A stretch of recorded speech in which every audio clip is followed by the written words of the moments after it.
மன் கரஅல் குர்ஆன வ அமில பிமா ஃபீஹி, யார் குர்ஆனை ஓதி வ அமில பிமா ஃபீஹி, அந்த குர்ஆனிலே இருக்கின்ற அந்த விஷயத்தை கொண்டு அமல் செய்கிறாரோ, உல்பிஸ வாலிதாஹு தாஜன் யௌமல் கியாமா, கியாமத் நாளிலே அவர்களுடைய பெற்றோர்களுக்கு ஒரு கிரீடம் அணிவிக்கப்படுமாம்.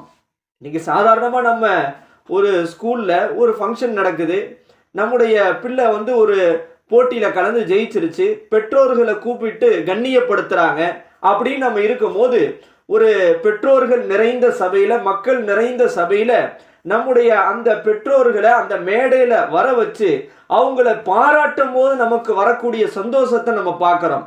ஆனால் நாளைக்கு மறுமையிலே ஆதம் அலைஹிஸ்ஸலாத்திலிருந்து இனி கியாமத்திலே எந்த மனிதர் கடைசியாக இருப்பாரோ அவர் வரைக்கும் அத்தனை பேர் முன்னிலையிலேயும் அந்த பெற்றோர்களுக்கு அல்லாஹ் ஒரு கிரீடம் அணிவிக்கிறான்.